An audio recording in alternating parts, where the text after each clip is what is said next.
Hello, and my name's Pete, and just going to do a series on repairing old guitar of mine.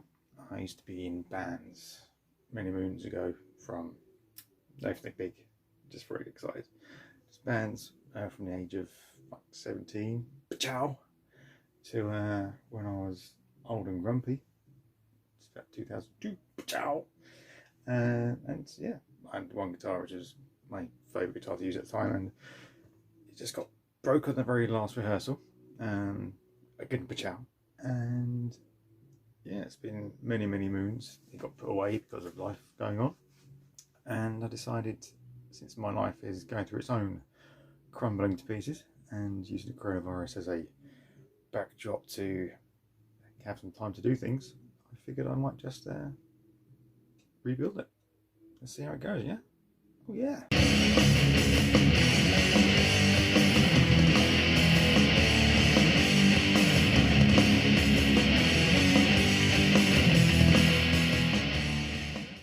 Right, so this is probably the first time I've opened this here case with the guitar inside since my last rehearsal. It actually unfortunately suffered a calamitous bridge failure, so that's probably in about 2013, something like that, 7 years ago maybe.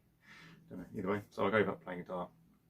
It went away, it never come out. So a lot's changed since then, I must admit, in my personal life. I've getting divorced, going through a lot of chisel. So it could be, this is the last close on the other side of all that. So it's going to be an interesting flip back in time. This here case was made by my dad, who's also not very well at the moment. So it's all a whole bunch of stuff.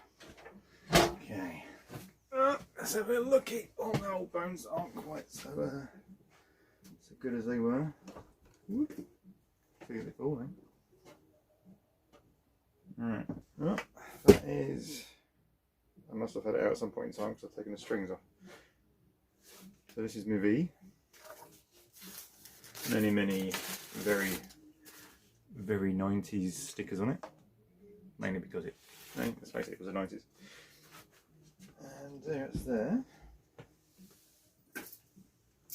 This is the bridge that come off, obviously. So, right, so I'm going to need a new one of them. Going to have a quick inspection to see what it exactly was that failed, and then see what we need to do from there, shall we?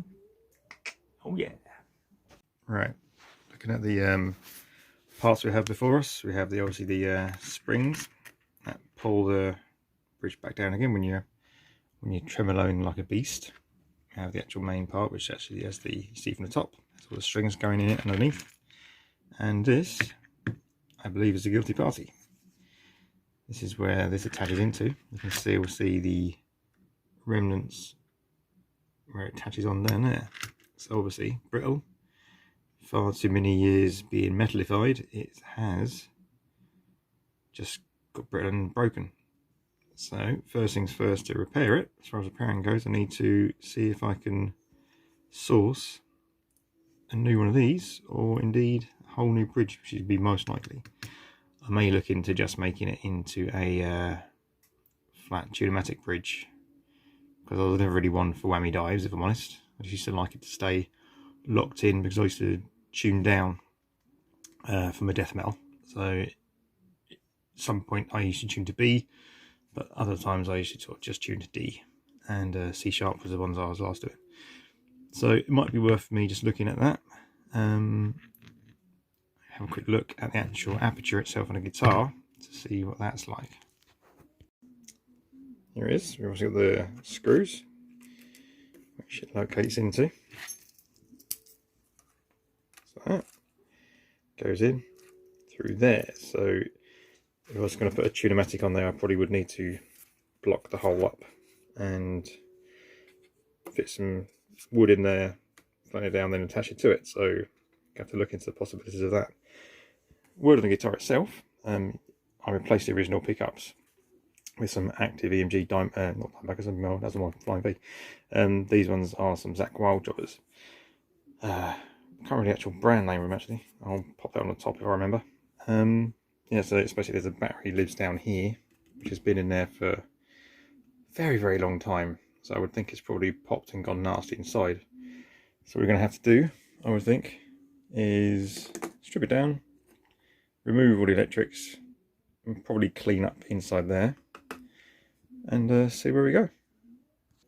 Generally, it's in, it's been used and abused. There's a gone thread in there from many moons ago, and I got someone to tune it for me, and they sheared the actual nut. The frets, there was never any issue with buzzing last time I played it. Yeah, they're all pretty, it's an Epiphone, it's not particularly high end, but it all seemed fine. It all worked okay for me. Really just I might take the time to, when I strip it down, to give it some proper TLC and a bit of fine tuning. Right, so I'm in operation mode, obviously. Got the glasses on because I'm old and can't see shit. Got my hair in a ponytail because, let's face it, who wants to stick your hair to the table? Yeah, so I'm going to go away, have a little look at some online malarkey, see if I can source any parts, and see if we can't get this beast going. Take care.